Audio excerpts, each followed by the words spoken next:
అందరికీ నమస్కారం అండి. నేను మీ సింగర్ స్వరాగ్ కీర్తన్. సో ఇటీవల ఈటీవీ పాడుతా తీయగా గురించి అవుతున్న కాంట్రవర్సీ టాక్స్ ఏవైతే ఉన్నాయో మీరందరూ చూస్తానే ఉన్నారు. నేను కూడా వింటున్నాను టీవీలో మరియు సోషల్ మీడియాలో. సో నాకు ప్రగాఢంగా ఒక పాయింట్ గురించి మాట్లాడదామని నేను ఈ వీడియో చేస్తున్నానండి. జస్ట్ వన్ పాయింట్ ఏంటంటే బాడీ షేమింగ్ అండ్ లుక్స్ అనే అనేది బాగా వినిపిస్తుంది. దాని మీద చాలా క్రిటిసిజం ఉంది. బాడీ షేమింగ్ మీద అనేది ఉంది. సో నేను కూడా కంటెస్టెంట్ కదండి. ఇప్పుడు ఒకవేళ అంత షేమింగ్ చేయాలన్నా, అంత హేళన చేయడానికి కూడా దానికి ప్రాపర్ గా కుదిరే బాడీ నాది.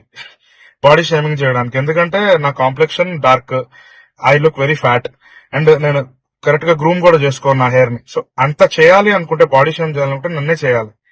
కానీ ఒక్కసారి కూడా నాకు ఎప్పుడు అట్లాంటి బ్యాడ్ ఎక్స్పీరియన్స్ ఎదురవ్వలేదండి పాడుతా తీగలో. Especially I'm telling you, Padutha Theega అని మెన్షన్ చేస్తున్నాను.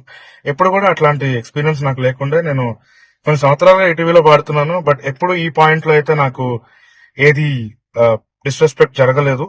అండ్ ఈ ప్రక్రియని బేస్ చేసుకొని షో రన్ అవుతోంది, దాన్ని బట్టే జడ్జ్మెంట్ ఉంటుంది, దాని బేసిస్ లో మాకు మార్క్స్ వస్తున్నాయి అనేది అయితే అటర్లీ రాంగ్ అండి. With utmost respect towards judges, they are giving very proper judgement. As we all know, మనం చిన్నప్పుడు స్కూల్లో గానీ కాలేజ్ లో గానీ నేర్చుకున్నది obey your elders, respect your seniors అనేది. సో వాళ్ళు చూడండి కాదండి, వాళ్ళ సీనియారిటీ గురించి క్వశ్చన్ చేసేంత, వాళ్ళు ఈ బేసిస్ లో మార్క్స్ వేస్తున్నారు అనే దానికి మాట్లాడే అంత అర్హత అయితే మాలో ఎవరికీ లేదు. సో ఆ విషయం ఒకసారి చెప్తామని ఈ వీడియో చేశాను. And thank you so much ETV Padutha Theega ప్రేక్షకులందరికీ. మమ్మల్ని అందరినీ ఆశీర్వదిస్తున్నారు. మీరు ఇలానే మమ్మల్ని ప్రోత్సహించండి, మేము ఇంకా చాలా పైకి ఎదుగుతాం. Thank you so much.